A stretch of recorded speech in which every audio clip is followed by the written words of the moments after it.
Hello बच्चों, good evening and welcome to CP Mantra Purnia.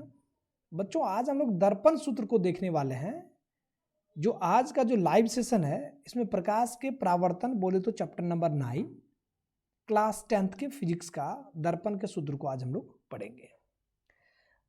आज के सेशन में हम लोग दर्पण का सूत्र 1/v + 1/u = 1/f को प्रूफ करने वाले हैं। तो चलिए बिना देर का कर लेते हैं शुरुआत। ठीक है, सबसे पहले अपन क्या करेंगे, एक अवतल दर्पण लेते हैं। क्या लेंगे बच्चों? एक अवतल दर्पण। और आप जानते हैं अवतल दर्पण वो होते हैं जिनके बाहर का भाग क्या हो, रंगा हुआ हो। जिनके बाहर का भाग क्या हो जाए बच्चों, यानी रंगा हुआ दिखाई दे। ठीक है, और अंदर का भाग क्या हो, परावर्तक हो। तब हम कहेंगे क्या है वो, अवतल दर्पण। ठीक है, चल अब इस अवतल दर्पण की अगर बात करें बच्चों, तो यहां पर मैंने कहा कि ये जो अवतल दर्पण है इसका कुछ एक प्रिंसिपल एक्सिस ले लेते हैं। ठीक है, चलिए हमने क्या ले लिया, इसके प्रिंसिपल एक्सिस बोले तो प्रधान अक्ष। ठीक है, अगर मैं इस दर्पण का थोड़ा सा नामकरण करूं तो मैं यहां पर लिख दे रहा हूं बच्चों, ये M1 और ये M2। ठीक है, ये जो पॉइंट जहां पर ये दर्पण का मुख्य अक्ष आपतित हो रही है, इस बिंदु का यानी दर्पण का जो बीच वाला भाग है इसको हम लोग बोलते हैं दर्पण का ध्रुव। ठीक है, चलिए ये जो है यानी दर्पण का जो जिससे दर्पण बना है, जिस केंद्र से, उसको हम लोग कह देते हैं C, यानी कहते हैं उसको वक्रता केंद्र। ठीक है, और आप जानते हैं कि दर्पण के वक्रता केंद्र और फोकस का जो बीच वाला भाग होगा, हम इसे कह सकते हैं बच्चों फोकस। क्या कहेंगे? फोकस। क्लियर है? चलिए यदि वस्तु को हम कहां रखें, यदि वस्तु को हम C के परे, C के परे का मतलब होता है अनंत और C के बीच में। ठीक है, तो यदि वस्तु को हम C के परे रखें, चलिए यहां पे रख देते हैं वस्तु को। ठीक है, ये वस्तु है। अब हम यहां से एक प्रकाश को गुजारते हैं। ठीक है, चलिए ये प्रकाश की किरणें मुख्य अक्ष के समांतर आपतित करा रहे हैं बच्चों। कहां पर? इस दर्पण पर। जब आप दर्पण पर आपतित कराएंगे तो इस पॉइंट का नाम दे दीजिए D। जहां पर ये आपतित हो रही है उस पॉइंट का नाम कर देते हैं D। क्लियर है? चलिए तो ये जो मुख्य अक्ष के समांतर कोई किरणें आपतित हो रही हैं, तो आपतन के बाद ये जो दर्पण से टकराती है ये D वाले बिंदु पर, तो यहां से परावर्तन के बाद कहां से किरणें निकल जाएगी, यानी फोकस से। क्लियर है? कहां से निकल जाएगी? फोकस। ये भी बात क्लियर है? चलिए एक किरण को कहां से गुजारते हैं बच्चों? एक किरण को गुजार देते हैं यानी C से। तो आप जानते हैं यदि प्रकाश की किरणें C से जाएगी भी तो C से आएगी भी। यही बात होती है ना, C से अगर गई भी तो C से आई भी। अगर C से ये गई तो सीधा वापस लौटेगी भी यहां से। ठीक है, चलिए अब अगर मैं बात करूं थोड़ा सा, ठीक है, चाहे तो दर्पण को थोड़ा बढ़ा सकते थे आप, कोई जरूरी नहीं है। सोचो दर्पण बढ़ा हुआ है। ठीक है, चलो अब ये जो पॉइंट मिला, ठीक है, अब मैं यहां से एक छोटा सा लंब डाल सकता हूं। यहां जो D से लेकर के हमने क्या करा बच्चों, यहां पर यानी P जो आपका मुख्य अक्ष है, हमने इस पे एक लंब डाल दिया। क्लियर है? चलिए बहुत बढ़िया। फिर ये जो प्रतिबिंब का निर्माण हो रहा है बच्चों, ये आप जानते हैं प्रतिबिंब का निर्माण कहां पर हुआ। देखिए ये वाला पॉइंट पर यहां प्रतिबिंब का निर्माण हो रहा है, ये बात आपको दिख रहा है। ठीक है, चलिए अगर प्रतिबिंब का निर्माण आपको दिखाई दे, ठीक है, तो इसका नामकरण आप चाहे तो कर सकते हैं। अगर मैं यहां पर कहूं ये आपका A है और ये क्या है, B है। ठीक है, तो ये क्या बन जाएगा बच्चों, ये बनेगा B' और ये बन जाएगा A'। कोई दिक्कत? ठीक है, चलिए अब ये प्रकाश की किरणें आपको समझ में आ गया, डायग्राम समझ में आ गया। आप चाहे तो थोड़ा बहुत यहां पर लिख सकते हैं। ठीक है, मैं क्या कर लेता हूं आपकी सुविधा के लिए यहां पर एक छोटा सा स्क्रीनशॉट ले लेता हूं। ठीक है, स्क्रीनशॉट इसलिए ताकि आपको जब मैं बार बार समझाऊं तो मुझे इसका, अरे क्या हो गया, ठीक है, देखिए एक स्क्रीनशॉट ले लेंगे, देखिए, ताकि मैं बार बार इस डायग्राम का इस्तेमाल करता रहूं। ठीक है, चलिए बहुत बढ़िया। अब अगर आप चाहें इसको तो थोड़ा सा क्या कर सकते हैं, इसको लिख सकते हैं। ठीक है, चलिए क्या लिखेंगे उधर ध्यान से देखिए। माना कि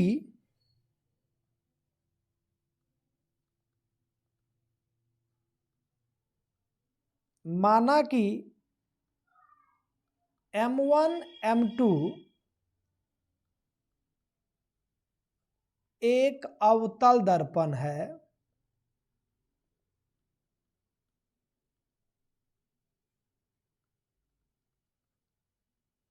जिसका ध्रुव P मुख्य फोकस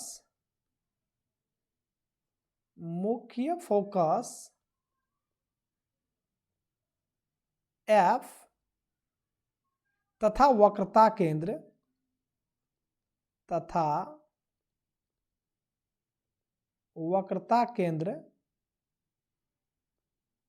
C है।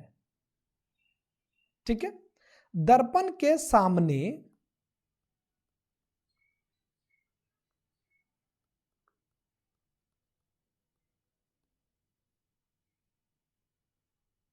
मुख्य अक्ष पर एक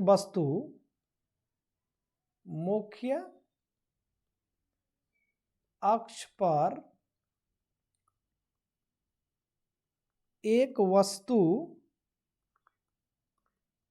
AB रखी है। ठीक है, बिंदु A से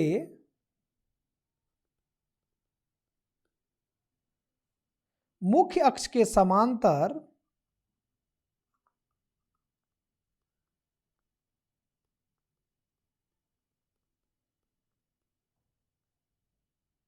चलने वाली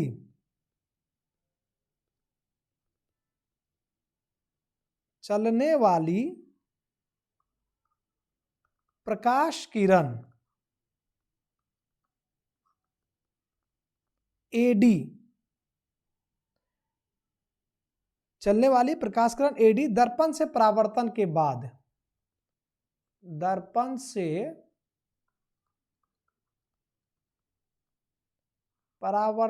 के बाद मुख्य फोकस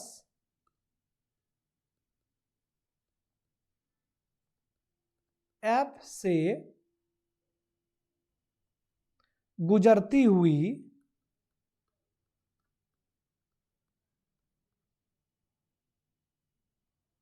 DF दिशा में चली जाती है।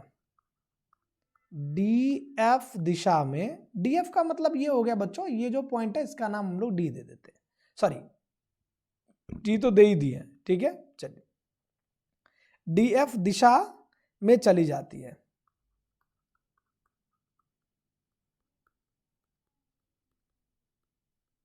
क्लियर है?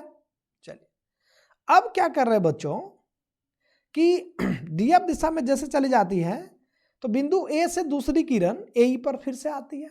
यहां पे थोड़ा डायग्राम ले लेता हूं मैं। चलिए एक डायग्राम आपके लिए ले रहा हूं ताकि आपको परेशान ना होना पड़े। ठीक है बच्चों, आओ भाई, ये हम लोग बार बार लेंगे इस डायग्राम को। ठीक है, चलिए ये देखिए, यही डायग्राम था ना, ताकि आपको परेशान ना होना पड़े, ये पता चले कि कहां से किरणें आई और कहां को गई। ठीक है, चलिए अब यहां पर देखिए क्या है बच्चों, ये प्रतिबिंब जो है वो क्या बन रहा है, ए। अब अगर मैं यहां पर आपसे कहूं कि बिंदु डी, देखिए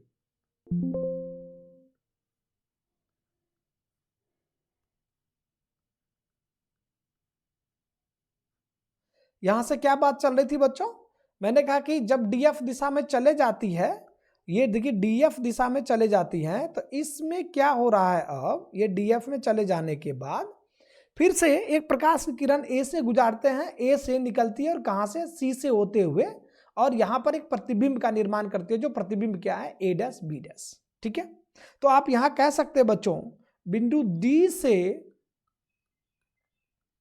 मुख्य अक्ष पर लंब, मुख्य अक्ष पर लंब डीएन डाल चुके हैं। कौन सा, मान लेते हैं यहां से एक लंब को डाल दिया जाए। ठीक है जी, ये लंब को डालिए यहां से, ये देखिए सीधा सीधा यहां पर हमने क्या कर दिए, लंब डाल दिए। और जब लंब डाले तो इस पॉइंट का नाम हम क्या कर देते हैं, ये वाला जो पॉइंट है हमने इसका एन लिख दिए नाम। यहां पर ये पॉइंट क्या बन रहा है मेरा, ये बन रहा है एन। ठीक है, चलिए क्या है, लंब यानी डीएन, लंब डीएन डाला गया है, डाला गया है। ठीक है बच्चों, चलिए तो चूंकि क्या है, चूंकि एडी, जरा डायग्राम को देखिए बेटा, एडी अब क्या है, समांतर है किसका, यानी बी एन का समांतर है क्या, आप पी कह दीजिए अगर आपको लगता है तो, ये वाली चीज है। देखिए अब ये किरणें आपस में, ये देखिए एडी किसके समांतर है, यानी बी पी का है क्या, अर्थात अगर मैं यहां पर लिखूं तो ए बी किसके करीब बन जाएगा, जो ए बी बनेगा ये बन जाएगा बच्चों किसका, यानी डीएन का बनेगा। अगर ये समांतर हो, जरा देखो तो, अगर मैं कहूं कि ये आपका क्या है, ये दो किरणें आपस में समांतर है, तो जब समांतर है तो ये दूरी और ये दूरी आपस में बराबर होगी कि नहीं होगी, बिल्कुल होगी। तो यही बात यहां पर कहा गया है। यहां पर थोड़ा इसको देखिए, ये कि यहां से ये किरणें ऐसे और ये किरणें देखिए आपस में समांतर है, तो ये वाला और ये वाला दूरी आपस में बराबर होगा कि नहीं होगा, हो जाएगा। तो यही बात उसने कहा है। ठीक है, चलिए तो यहां पर कह सकते हैं समकोण त्रिभुज किससे, समकोण त्रिभुज ए बी सी एवं किससे, यानी ए डैश बी डैश किसमें, सी में। अब देखिए क्या है, समकोण त्रिभुज क्या होता है, जिसका एक कोण 90 डिग्री हो। तो ए बी सी, ये देखिए समकोण त्रिभुज बना, ये समकोण त्रिभुज आपका बना, और यहां पर ए डैश बी डैश सी, देखिए बेटा ये भी समकोण त्रिभुज बन रहा है कि नहीं बन रहा है, बना। तो समकोण त्रिभुज अगर मान लीजिए दोनों कोण अगर सम्मुख कोण हो, किससे, सम्मुख कोण हो, तो ये बात को थोड़ा ध्यान रखना पड़ेगा कि कोण आपका देखिए बेटा, कोण ए बी सी बराबर क्या बन रहा है, कोण सी बी डैश और ए डैश क्या बन रहा है क्या, यानी देखिए ये कोण और ये कोण 90 डिग्री बना, बना क्या। तो यहां से क्या बनेगा, कोण बी सी ए बराबर कोण बी डैश सी और ए डैश। अब देखिए तो ये वाला कोण जो है बच्चों, ये कोण आपस में, ये जो मैं लिख रहा हूं, ये आपस में बराबर होगा कि नहीं होगा, बोलिए किससे, सम्मुख कोण से। ये किससे बना है, इसको बोल सकते हैं सम्मुख कोण से। क्लियर बच्चों, चलिए सम्मुख कोण से। तो यहां से एक बात बनेगा बच्चों कि ए डैश कोण किससे, बी ए सी बराबर क्या बन जाएगा, कोण बी डैश ए डैश और सी। ठीक है, तो ये किससे बन रहा है, जो शेष क्या है तीसरे कोण से, शेष तीसरे कोण से। क्लियर बच्चों, चलिए बहुत बढ़िया।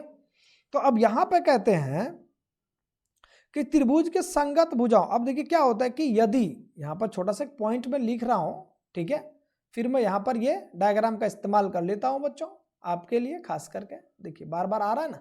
ठीक है, अब देखिए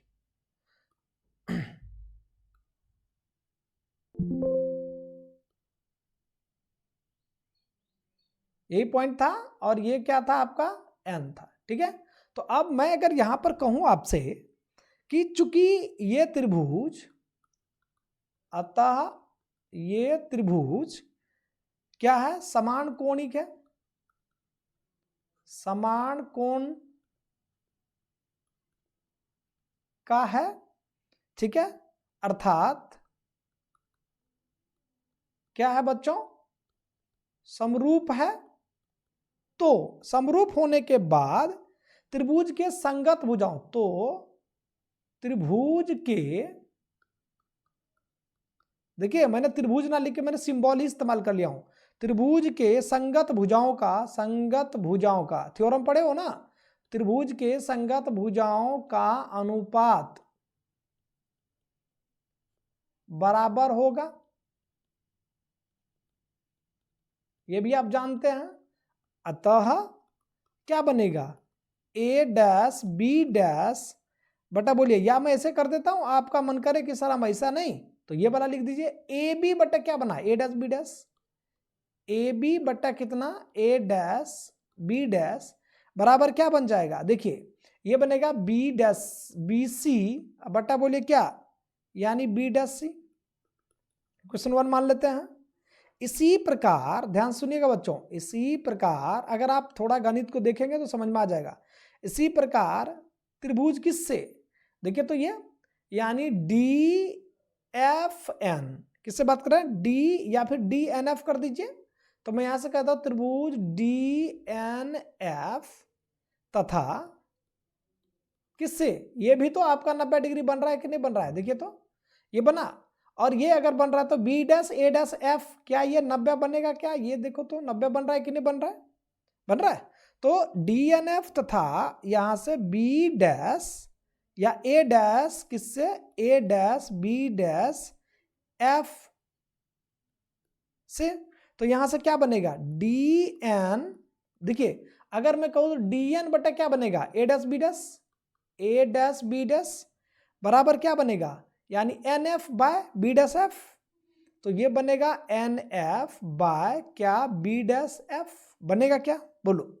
और चूंकि क्या है, यहां पर मैं लिख देता हूं, चूंकि आपका जो डीएन है, ये डीएन क्या है, बराबर है ए बी का, इसीलिए यहां से ए बी बटे ए डैश बी डैश बराबर क्या बनेगा, एन एफ बटा बोल दीजिए क्या, बी डैश एफ, इसको मान लेते जी सेकेंड इक्वेशन। तो अब क्या करिए इन दोनों का, देखिए गणित का रूल कहता है बच्चों कि अगर अपने पास लेफ्ट साइड बराबर है तो फिर हमारा राइट साइड भी आपस में क्या होना चाहिए, बराबर होना चाहिए, यही गणित कहता है। तो अब अगर हम इसको लेफ्ट राइट को बराबर कर दें तो यहां से छोटा सा अपन क्या होता है, फार्मूला बन के उभरता है समीकरण 1 और समीकरण 2 से, समीकरण 1 एवं समीकरण 2 से। अगर मैं इन दोनों को कंपेयर करूं तो मैं यहां पे लिख सकता हूं बच्चों, बी सी यही था ना, यानी क्या बनेगा, B C by B dash C बराबर N F by B dash F, यही बनेगा। चलिए तो B C by B dash C बराबर क्या बनेगा, एन एफ बाय क्या बनेगा, बी डैश एफ बनेगा। चूंकि किससे, चिन्ह परिपाटी से, ठीक है, तुम ऐसा कर ले इसको। अब मैं यहां से एक बात कर देता हूं, मैं पहले फिर से एक बार क्या करता हूं, डायग्राम ले आता हूं ताकि आपको समझ में आए। चलिए ये बात को देखिए थोड़ा डायग्राम से। अब अगर मैं आपसे कहूं बच्चों कि चूंकि अपने पास एन एफ बराबर क्या बन रहा है, देखिए तो इसका नामकरण अगर करें तो इसको क्या बोलेंगे, यहां पर हमने एन कहा था, एन एफ बराबर क्या बन जाएगा बच्चों, एन एफ पी एफ के लगभग बराबर हो जाएगा, या मैं कह सकता हूं यहां से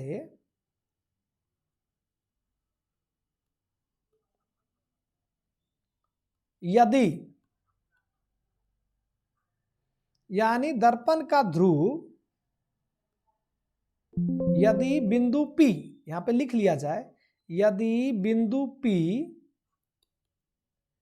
बिंदु P N के काफी निकट हो, N के काफी निकट हो,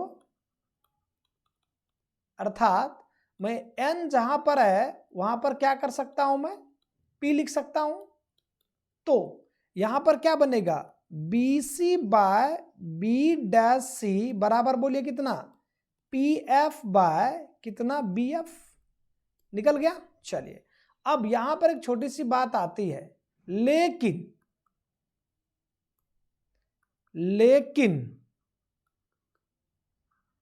है बच्चों, लेकिन यहां पर क्या कहेंगे बच्चों, अगर मैं बात करूं यहां से कि जो भी दूरियां है वो कहां से मापी जाती है, यानी दर्पण के ध्रुव से। तो अगर मैं आपको BC की बात करूं तो BC को क्या लिख सकता हूं मैं, BC को लिख सकता हूं, ये देखिए तो ये दूरी को, इस दूरी को देखिए बेटा, ये वाला दूरी, अब प्लस बोलिए ये वाला दूरी को अगर हम जोड़ें तो ये पूरा दूरी मिलेगा कि नहीं मिलेगा, मिलेगा। ये बात जानते हैं आप। चलिए तो हम कह सकते हैं बच्चों BC प्लस CP बराबर क्या, PB। बनेगा क्या, बोलो हाँ या ना, बन जाएगा। अच्छा तो यहां से अपन BC चाहिए, BC बराबर क्या बनेगा, PB, अब माइनस कह दीजिए कितना, CP। बनेगा, कोई दिक्कत वाली बात। चलिए अब नेक्स्ट की बात कर ली जाए। नेक्स्ट अगर बात करें बच्चों तो यहां से आपका क्या बन रहा है, और एक बात और ध्यान दीजिए, हमें ये आपका B' की बात आती है, हमें ये दूरी चाहिए ना।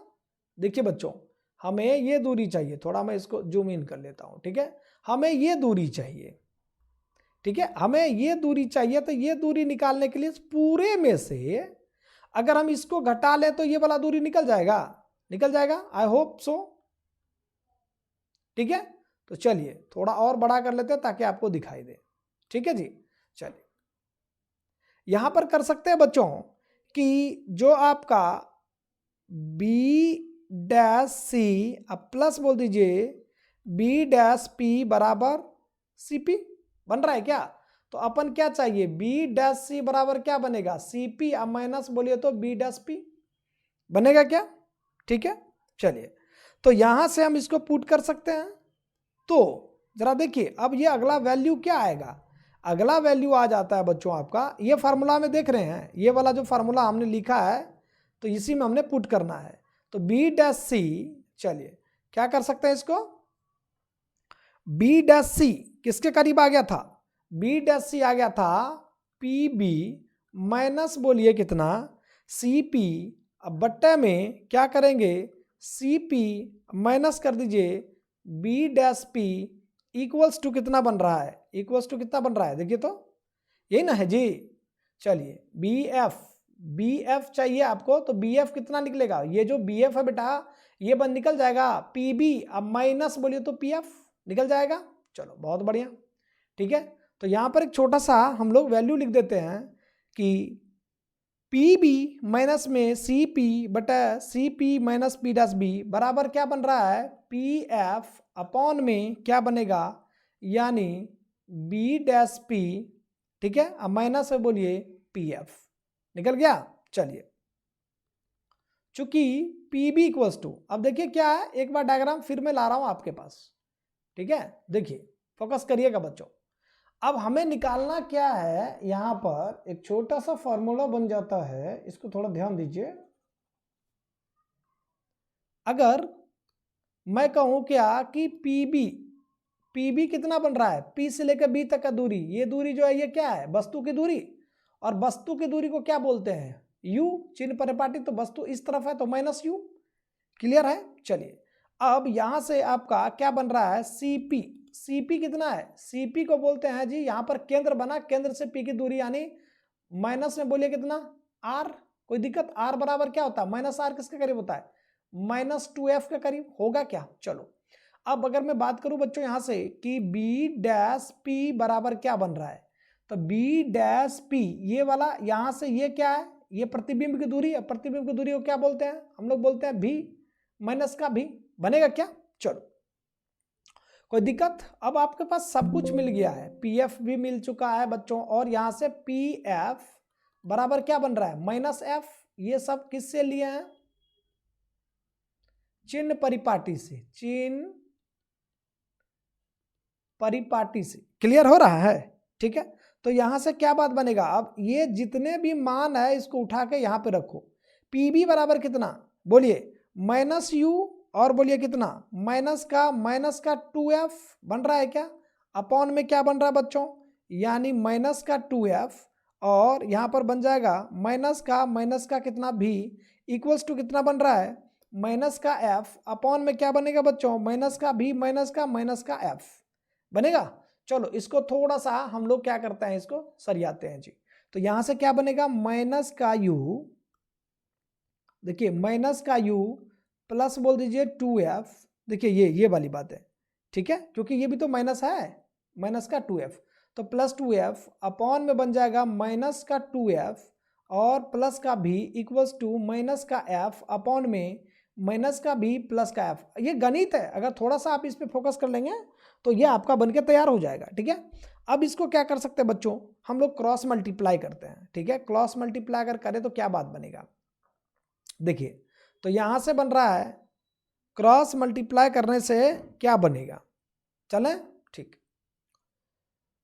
यहां से आपका बनता है माइनस यू प्लस बोल दीजिए 2f इंटू में बनेगा minus v plus f equals to minus f into में माइनस 2f, ये f है, ठीक है, अब प्लस का क्या बन रहा है v।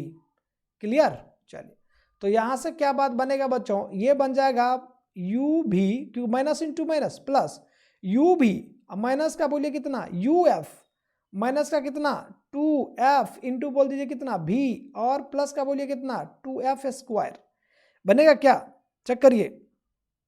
ठीक है, चलिए इक्वल्स टू कितना, इक्वल्स टू बनेगा 2f का स्क्वायर और माइनस का कितना f इंटू भी। अब देखिए आपके सामने कुछ कट वट रहा है क्या, आप कट सकते हैं, 2f स्क्वायर से 2f स्क्वायर कैंसल आउट, ठीक है, और यहां से एफ भी, और ये बन रहा है एफ भी। अब नहीं कट रहा है तो चलिए हम इसको एक साथ लिखने की कोशिश करते हैं, यू भी, और देखिए क्या कर रहा है बच्चों कि यू भी माइनस में कितना 2f भी, और इसको इस तरफ दे रहा हूं मैं प्लस का f भी प्लस माइनस का uf इक्वल्स टू कितना बन रहा है 0। चलिए अब यहां से मैं कर सकता हूं u भी और माइनस का बोलिए f भी माइनस का uf इक्वल्स टू कितना बन रहा है 0। ठीक है, चलिए अब यहां से u भी निकाल लेते हैं, तो u भी देखिए, तो u भी इक्वल्स टू ये सभी जितने हैं इसको इस तरफ लेके आइए, तो इस तरफ लेके आएंगे तो क्या बात बनेगा, ये बनेगा बच्चों आपके पास यानी एफ भी और प्लस कहिए यू एफ हो गया। अब दोनों ओर किससे, यानी यू भी एफ से भाग करने पर, क्लियर है, तो यहां से क्या बनेगा यू भी बाय यू भी एफ इक्वल्स टू एफ भी बाय यू भी एफ प्लस में यू एफ बाय यू भी एफ। क्लियर है, चलिए अब यहां से हम लोग क्या करते हैं, कुछ कटिंग वटिंग हो रहा है तो काट लेते हैं। देखिए तो कुछ कटिंग वटिंग हो रहा है क्या, यहां से यू भी कैंसल आउट हो गया, और वी एफ से वी एफ कैंसल आउट हो गया, यू एफ से यू और एफ कैंसल आउट हो गया। आपके पास क्या बच रहा है, इस फॉर्मेट को देखिए, आपके पास बच रहा है बच्चों, आपके पास बच रहा है 1 बाय एफ इक्वल्स टू कितना, यानी 1 बाय यू अब प्लस का बोलिए 1 बाय वी। ठीक है, तो इसको अब आप चाहे तो रीराइट कर सकते हैं। रीराइट क्या करेंगे कि 1 by f equals to 1 by v अब प्लस बोलिए 1 बाय यू। ठीक है, आप चाहे तो इसको रीराइट आप कर सकते हो। क्लियर है, चलिए बहुत बढ़िया। तो ये क्या था बच्चों 1 बाय वी अब plus 1 by u equals to 1 by f. यहाँ पर f जो है इसको क्या बोलेंगे, आप कहेंगे फोकस दूरी। क्या बोलेंगे, फोकस दूरी। u को बोलते हैं जी वस्तु की दूरी, वस्तु की दूरी। क्लियर है, और यहाँ से v जो बनता है इसको बोलते हैं प्रतिबिंब की दूरी, प्रतिबिंब की दूरी। क्लियर है, तो यही फॉर्मूला आपको क्या करनी थी, प्रूव्ड करनी थी। आई होप आपको ये समझ में आया होगा। थोड़ा सा मैथमेटिकल टर्म है, अगर आप थोड़ा सा दिमाग लगाएंगे बच्चों तो ये आपको निश्चित समझ में आ जाएगा हमने क्या क्या करा है। ये फंडामेंटल्स मैंने यहाँ पर लिख दिए हैं। ठीक है, तो चलिए आज की क्लास, आज के सेशन को यही समाप्त करते हैं। बाकी आपसे फिर मुलाकात करेंगे एक नए टॉपिक, एक नए सेशन के साथ। तब तक के लिए okay bye and take care and thank you for watching CP Mantra Purnia.